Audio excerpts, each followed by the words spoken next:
Assalamu alaikum. Ni hao, ciao, hola. Good morning, good morning, good morning. It's Ken at 10. And sorry, 10 o'clock caught me a little unprepared there. Eva just shouted at me and said, it's 10. And right, she was. Good morning and welcome. Hope you have a fabulous weekend this weekend. We certainly did. And last night we were watching the Meteor Shower. Wow. If you're doing nothing this evening, from about 10 o'clock, if there's not any cloud cover, you will be amazed. If you just pop out in your garden or look out your window for about 20 minutes, you will see meteors flying across the sky. Most beautiful sight. It was really beautiful to see. We were literally looking up, getting sore necks for about 20 minutes. And then all of a sudden, clouds started to come over. It was almost like they were saying, show's over, guys. In you go. So, but no, absolutely beautiful. So I recommend you go out and have a look in your gardens tonight. From about 10 p.m, we found that it was really, really amazing. Literally shooting what looked like shooting stars. In fact, that's the comets going across the sky. So yeah, fantastic. So good morning, and back to property now. Few things going on. Rightmove has forecast that house prices will climb 4% next year. It said that while asking prices were 6.6% higher than a year earlier, it believes the rate of growth is unsustainable. We'd agree with that. But it's good news to see that even they're thinking that the market is sustainable, even given the difficult current circumstances. And the next thing is, you know, we've talked a lot about this generation buy thing. This is the government saying that they're going to provide 95% mortgages. No more meat on the bone, really, although the Prime Minister did announce this in October, and the idea being that first-time buyers will get the opportunity to obtain 95% mortgages. The big questions around it are how they're going to do it.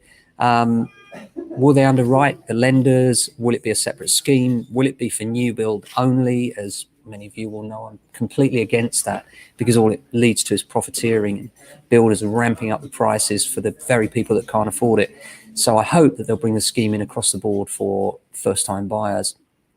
Today, if your family are in the drawing competition and you're one of the lovely parents of St James the Great School, we are changing our window displays, as we always do this time of year, to reflect the wonderful pictures that the children of St James the Great have done for the drawing competition. And this year, the theme is Christmas and key workers. What better theme in the midst of a pandemic? So we're going to be changing those around so that the parents can come along. We weren't sure we'd be able to do it, to be honest, because normally what happens is that the teachers come in and they pop in with all the pictures for us and we pop them in the window. However, this year, because of the pandemic, they weren't allowed. So Jack had to do his magic, and we got the video, as many of you will have seen. And from that video, we did some jiggery pokery, managed to get the images out, and we're now printing them, and they're going to go in the window today. And, you know, one of the delights of Christmas for me is seeing the children come along with their parents and see their own designs and their own art in our windows. Just a lovely thing to see. You see their faces light up. There are some individual winners. There's also badges for all of the people that took part. They're all winners in our eyes. Fantastic entries. Pop along to the shop and have a look in the window after lunchtime today, because it takes us a while to just get all the shots out of houses and put in all the children's Christmas cards. But we're looking at Christmas pictures, I should say. Apart from that, we're busy trying to get all of our sales through before Christmas now. That's the big thing. Lots of sales going through the pipeline, and lots of solicitors that are using, in my view, ridiculous excuses to try and just kick something into the long grass. And that's some real frustration at the moment. Solicitors asking questions that aren't necessary or relevant in order to delay sales. Very frustrating indeed.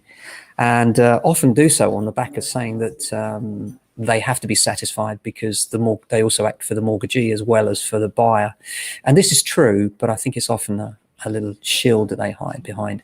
And the truth is that if they're satisfied, then there's no reason why the lender wouldn't be satisfied, but they choose to hide behind that cloak. Very frustrating for sellers right now.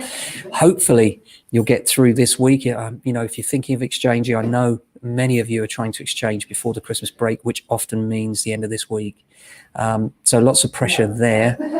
In terms of lettings and management, we're still letting them. People are still moving in and still fairly busy on that side of things. And maintenance is busy too. Always a busy time just before Christmas. Everyone worry about making sure everything's up and running for them. So that's it for today. Hope you have a fantastic day. Stay safe. Take care of your friends and family. And don't forget, if you're in the area, pop down and see the children's drawings in our window as from this afternoon. Take care.